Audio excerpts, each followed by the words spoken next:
നിങ്ങളെ അപ്പോയിന്റ് ചെയ്ത പേപ്പറോട് വരട്ടെ, ബാക്കി കാര്യങ്ങൾ അപ്പൊ ആലോചിക്കാം. മാനേജര് മറ്റാരെയും അപ്പോയിന്റ് ചെയ്യാൻ പോകുന്നു എന്നൊരു... അതിനിപ്പോ എനിക്ക് എന്ത് ചെയ്യാൻ പറ്റും? എയുടെ ജോലി എന്ന് പറയുന്ന പേപ്പർ വരുമ്പോ അപ്രൂവ് ചെയ്യണോ വേണ്ടതെന്ന് തീരുമാനിക്കലാണ്. അതവിടെ നിൽക്കട്ടെ, പെൺകുട്ടികളോടൊക്കെ മാന്യമായിട്ട് പെരുമാറാൻ ശീലിച്ചിട്ടില്ലല്ലേ? അത് പിന്നെ സാറിന്റെ മകള് പറഞ്ഞല്ലേ. നേര് പറഞ്ഞ കുട്ടി തെറ്റിദ്ധരിച്ച. ഞാൻ എന്റെ ഒരു ഫ്രണ്ടിനെ തമാശക്ക് സ്റ്റുപ്പിഡെന്ന് വിളിച്ചപ്പോ സാറിന്റെ മകള് വിചാരിച്ചു അവളെ വിളിച്ചാണെന്നല്ലേ? അതെ. സാറും മാനേജറെ ഒന്ന് വിളിച്ച് സംസാരിച്ചാൽ എനിക്ക് ക്ലെയിം ഉള്ളത് കൊണ്ട് മറ്റാരെ അപ്പോയിന്റ് ചെയ്തെന്ന് പറഞ്ഞാൽ എനിക്ക് ആ പോസ്റ്റ് കിട്ടും. കിട്ടിയാൽ ഞാനും എന്റെ കുടുംബവും രക്ഷപ്പെടും സാർ. മറ്റാരും രക്ഷപ്പെടില്ലല്ലോ. അതവിടെ നിൽക്കട്ടെ. സ്റ്റുപ്പിഡെന്ന് വിളിച്ച ഫ്രണ്ടിനെ ആയിരുന്നു. പക്ഷെ ഓട്ടോറിക്ഷയിൽ നിന്ന് കൈക്ക് പിടിച്ച് വലിച്ച് താഴെ ഇറക്കാൻ നോക്കിയത് ആരെയായിരുന്നു? പറയൂ മാഷേ. സാറിനെ കാണാനുള്ള തിടുക്കത്തിൽ... തിടുക്കം വന്നാ പെൺകുട്ടികളുടെ കൈ കയറി പിടിക്കുമല്ലേ? അതിന് ഞാൻ സോറി പറഞ്ഞിരുന്നു. ആണാ? എങ്കിൽ ഞാൻ നിങ്ങളുടെ കരണക്കുറ്റി നോക്കൊന്ന് പൊട്ടിക്കട്ടെ, പിന്നീട് സോറി പറഞ്ഞാൽ മതിയല്ലോ. അല്ലെങ്കിലും എന്റെ മേലധികാരി എന്ന നിലയിൽ എന്നെ ശിക്ഷിക്കാനുള്ള അധികാരം സാറിനുണ്ടല്ലോ. ഇയാള് മാഷായാലല്ലേ ഞാൻ മേലധികാരിയാവൂ. മാനേജറെ സാറൊന്ന് വിളിപ്പിച്ചിരുന്നെങ്കിൽ... അതെന്റെ ജോലിയല്ല, എനിക്കിപ്പോൾ വേറെ കുറച്ച് ജോലിയുണ്ട്. എന്നാ ഞാൻ പോയിട്ട് നാളെ വരാം. ഇക്കാര്യത്തിന് ഇനി ഇവിടെ വരണമെന്നില്ല സാർ. എനിക്കിവിടെ വേറെ ജോലി ഉണ്ടെന്ന് പറഞ്ഞില്ലേ?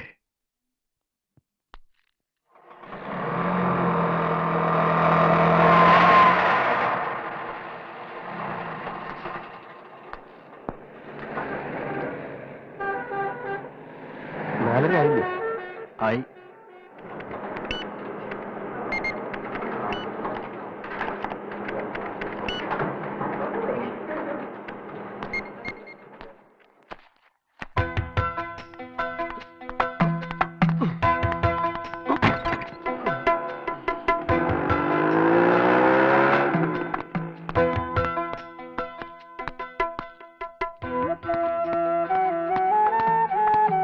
ഓട്ടോ വെയിറ്റ് ചെയ്യാൻ ഇങ്ങോട്ട് കയറിയട്ടെ.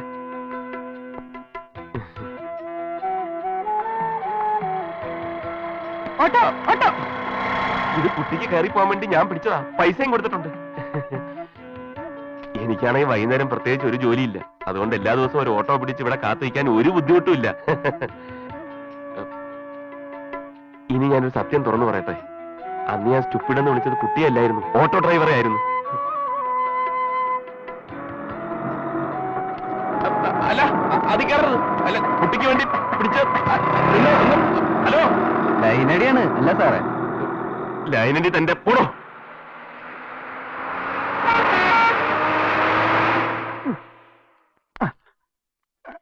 രണ്ടുപേരും ഒന്ന് വിട്ടേ.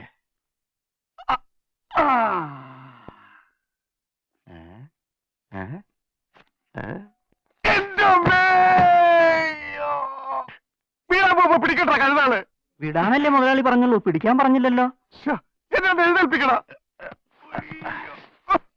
ഡോക്ടർ പറഞ്ഞല്ലേ മുതലാളി, ഭക്ഷണം കുറയ്ക്കണം, ശരീരഭാരം കൂടിയാ രോഗം പെട്ടെന്ന് ഭേദമാവില്ലാന്ന്. ഭക്ഷണം കുറച്ചിട്ട് ഇപ്പൊ എനിക്ക് രോഗം ഭേദമാണ്ട. അതാ പ്രശ്നം. ആ സ്കൂൾ മാനേജർ കാണാൻ വന്നിരിക്കുന്നു. ആര്? School manager. മാനേജരാ? ആ കളവനാ, വരാൻ പറ.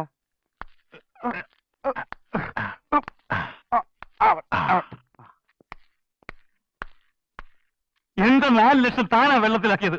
മത്സം മാഷ് പിരിഞ്ഞു, വേഗം ഒന്ന് ജോലി കയറിക്കോളാൻ ആ എരപ്പാളി മാഷ് കത്തെഴുതാൻ തന്നോട് ആരോടോ പറഞ്ഞത്? താൻ കൊടുക്കണോ അവന് ജോലി? എന്നിട്ട് എന്റെ 4 ലക്ഷം താൻ എനിക്കിതാ. നിർത്തണേ. ഇനി താൻ ഇന്ത്യയിലെ എന്റെ ജോലിക്കാര് തന്നെ വാഴക്കാരിയുടെ പോലെ അറിഞ്ഞിടും. ഞാൻ ആരാണെന്നാ താൻ വിചാരിച്ചേ? തന്റെ വീട്ടുവേലക്കാരനോ? തന്റെ പേര് വെച്ച് ഞാൻ അവന് കത്തെഴുതി.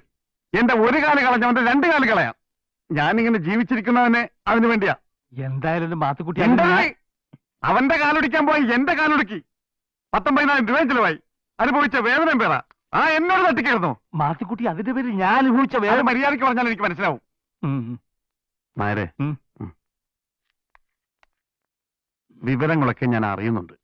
എന്റെ ശരീരം ഒന്ന് ശരിയായിട്ട് ഞാനൊരിറക്കമുണ്ട്.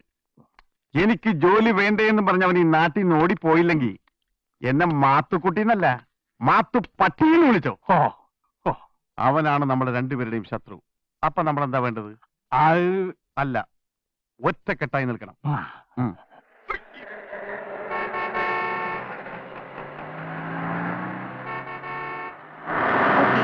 ബൈ. അതെ, നാളെ കാലത്ത് ഈ പരിപാടി നടക്കില്ല. ഞാൻ നിന്റെ വീടിന്റെ മുന്നിലെത്തി ഒരേ ഒരു തവണ ഹോൺ അടിക്കും. 10 സെക്കൻഡ് വെയിറ്റ് ചെയ്യും. നീ ഇറങ്ങി വന്നില്ലേ, ഞാൻ അപ്പൊ തന്നെ വണ്ടി വിടും. എങ്കിൽ നിന്നെ ഞാൻ കശാപ്പിയും. ഓ പിന്നെ, ലിഫ്റ്റ് ചെയ്യുന്നതേ എന്റെ മഹാമനസ്കത. 10-15 മിനിറ്റ് വെയിറ്റ് ചെയ്യാനൊന്നും എന്നെ കിട്ടില്ല.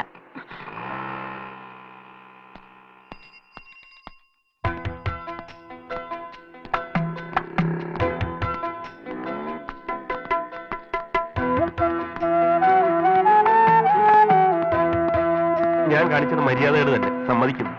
ഓട്ടോയിൽ നിന്ന് കൈപിടിച്ചിറക്കാൻ നോക്കിയത് തെറ്റ്, ചുപ്പിടെന്ന് വിളിച്ചതും തെറ്റ്. പക്ഷേ ഈ വക നിസ്സാര കാര്യങ്ങളൊക്കെ അച്ഛനോട് എന്ന് വിളമ്പിയതാണ് ഏറ്റവും വലിയ തെറ്റ്. ഇയാൾ എന്നെ തെറ്റും ശരിയും പഠിപ്പിക്കാൻ ഇറങ്ങിയിരിക്കുകയാണോ? ഒരു തെറ്റ് തിരുത്തേണ്ടത് മറ്റൊരു തെറ്റ് ചെയ്തിട്ടല്ല. ഇയാളെ തിരുത്താൻ ഞാൻ നിങ്ങളുടെ ആരാണ് മിസ്റ്റർ? എന്റെ അച്ഛനോട് എനിക്ക് ഇഷ്ടമുള്ളത് ഞാൻ പറയും. പറഞ്ഞോളൂ. പക്ഷേ ഒരു ശരാശരി ഇന്ത്യക്കാരന്റെ ഏറ്റവും വലിയ സ്വപ്നമാണ് ഒരു ജോലി കിട്ടുക എന്നുള്ളത്. അതിന്റെ കടക്കലാണ് കുട്ടി കത്തിവെച്ചത്. ഇയാൾ ശരാശരിയിൽ എത്രയോ താഴെയുള്ള ഇന്ത്യക്കാരനാണെന്ന് തെളിയിച്ചതല്ലേ? Please stop it. മനസാക്ഷി എന്നൊരു സാധനം കയ്യിലുണ്ടെങ്കിൽ കുട്ടിയുടെ അച്ഛനോട് പറയൂ എന്നെ ഒന്ന് സഹായിക്കാൻ. ഞാൻ ആദ്യമേ പറഞ്ഞല്ലോ, ഒരു ടീച്ചർ ആവാനുള്ള യാതൊരു യോഗ്യതയും നിങ്ങൾക്കില്ല.